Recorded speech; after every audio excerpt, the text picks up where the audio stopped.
Marami nagtatanong at nag-iisip ng magandang investment. Hindi alam paano makakapagsimula.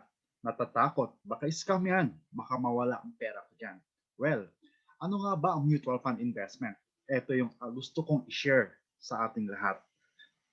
Isa sa mga paraan para makapag-invest tayo sa mutual fund ay sa pamamagitan ng estratehiya na money cost averaging. Money cost averaging is a strategy to systematically purchase shares of securities product to offset investment risk in a fluctuating market. Ito yung isang estratehiya na sinasabi natin, either bumaba o tumaas ang market, tuloy-tuloy ka lang sa pag-invest. This strategy is a very simple. A constant amount is invested at a specific time interval. Makikita natin dito sa ating chart. As the price of the given product fluctuates, the same money amount invested will purchase more number of shares when the price is low and less number of shares when its price is high.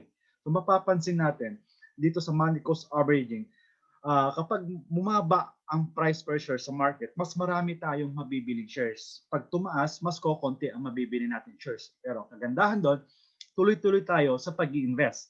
Money cost averaging does not guarantee a profit or prevent loss in a declining market. It is important to consider your ability to continue regular purchases through different economic conditions. So tuloy-tuloy lang tayo kahit bumagsak o tumaas ang price pressure sa market, diretso ka lang sa pag-invest. Time, not timing, is the better ally to build wealth for your family. Now, tingnan natin dito sa sample ng ating chart, no?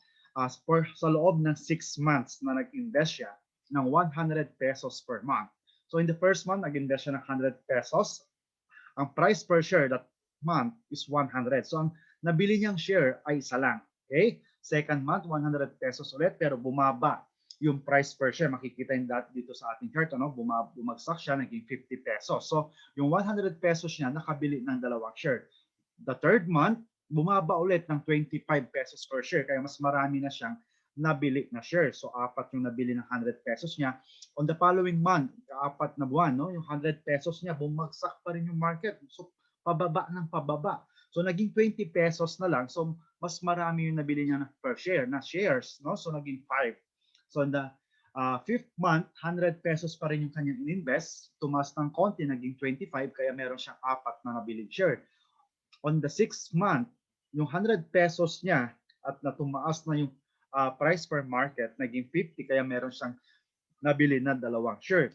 So kung susumain natin, yung total monthly contribution mo or in-invest mo for the 6 months na 600 pesos, kumita ba yan despite na tumaas or bumaba yung price per share sa market?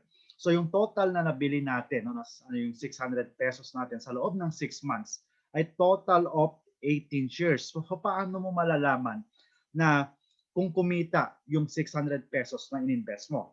Okay. So yung last per share natin, nung ibebenta na natin yung ating shares ay 50 pesos. So yung total na number of shares accumulated na meron tayo is 18 pesos or 18 shares, no? So 18 shares, multiply natin doon sa last price per share, which is 50 pesos. So magiging equivalent niya is 900 total value after 6 months. So kumita or not, kumita po siya ng 300 pesos. Okay? So yung equivalent or total value na ng kanyang pera after 6 months ay 900 pesos. Magkano ininvest niya sa loob ng 6 months? 600 pesos. So tuloy-tuloy siya. Kung mapapansin nyo, yung ating money cost averaging, either tumaas, bumaba yung market, kailangan tuloy-tuloy ka lang sa paglalagay ng investment. So dito makikita natin, no, na yung 600 pesos natin kumita ng 300 pesos. Okay, another example, ito po, no, be certain in uncertain time. Know the risk. Let's do some math. Mr. A has 100 pesos per month to invest. In the three scenarios, which one ends up doing better? Sino yung mas malaking kinita dito? Pero kung titignan natin, pare-parehas sila ng in-invest. At ito rin, another example ng money cost averaging, dahil kahit tumaas yung market o bumaba yung market, same amount pa rin yung ini-invest niya. Ibig sabihin, tuloy-tuloy pa rin siya na nag-i-invest. So dito sa ating scenario 1, nagsimula siya sa 10 pesos per share, no? So 100 per month ang ininvest niya, sa loob ng 6 months, nakabili siya ng 42.28 shares. So, yung last per share natin ay 20 pesos. So, makikita natin. So, yung 42.28 na share na nabili niya times 20 pesos, total of 845.60 pesos. So, magkano yung total contribution or investment niya?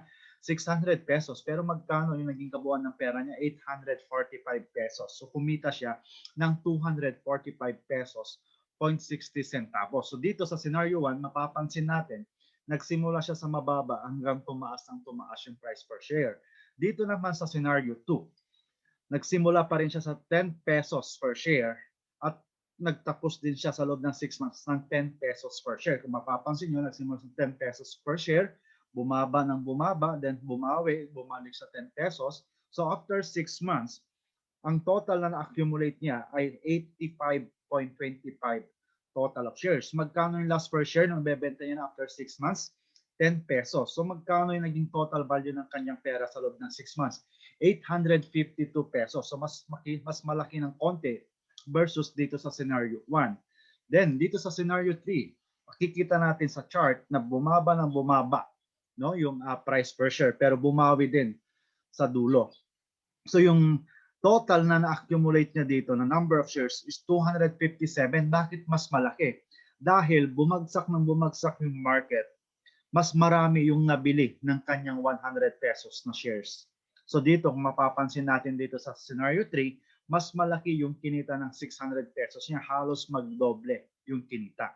So dito, it doesn't matter, no, kung bumagsak or bumaba ang market, basta ang magagawin mong strategy is money cost averaging. Tuloy-tuloy ka lang. Kailangan monthly maglagay ka sa investment mo. Time, not timing, is the better ally to help build wealth for your family. Building wealth requires a lot of discipline and time. This is not a get-rich-quick scheme. Okay? And remember, IMG does not sell mutual funds. All mutual funds are sold by Ramper Financial Incorporation. Okay? So, kailangan lang natin discipline to save. Kailangan meron kang o magkaroon ka ng disiplina sa pag-iipon at pag-i-invest. Okay? Then gawin mo itong habit para makasanayan mo ito. Okay? So paano ka ngayon makakapagsimula ng investment mo sa mutual funds? So sa pamamagitan ng IMG, pwede kitang matulungan. Pwede kang maging automatic mutual fund investor dahil isa ito sa mga benepisyo na binibigay ng IMG sa lahat ng nag-e-enroll sa IMG ay automatic meron ng 1,000 initial investment sa mutual funds. Sa pamamagitan po yan ng Soldido Funds. Dahil IMG member ka na, another benefit po dito, benefit number 19, ay pwede ka na maka-attend sa mga pre-investment seminar natin. At ang kagandahan, dahil IMG member ka, ang mutual funds natin, 0% entry fee. Ibig sabihin, walang naibabawas na kahit anong charges. No? 0% entry fee. Kung nag-additional ka ng investment mo ng 10,000 pesos, buong-buo ang 10,000 pesos mo napapasok sa iyong investment. And last, kapag natuto ka na about mutual funds, then pwede mong magawa ang direct trading. Benefit number 20 natin, meron tayong access sa MyTrade at makapagsimula ng direct trading. Okay, ang direct trading, ikaw naman na yung magbabuy and sell sa stock market directly. Hindi katulad ng mutual funds. Ang mutual funds, meron tayong mutual fund manager na siya yung nagmamanage sa mga investment ng mga investor. So, kailangan mo lang ay mag-member sa IMG. Kasama na yan sa mga benefits natin. Ilan lamang yan sa mga benepisyo na pwede mong ma-avail once you become an IMG member. So, be an IMG member now dahil the best time to invest is now. Join us today in International Marketing Group. Once again, maraming salamat and I hope na meron kang natutunan doon sa mga ibinahagi ko about mutual funds investment. So, kailangan mo lang mag-enroll sa IMG, maging member ng IMG. Para sa ganon, hindi na hassle para sa'yo yung magsimula na mag-invest sa mutual funds. Thank you so much and God bless po sa inyo. God bless po sa ating lahat. Happy learning everyone.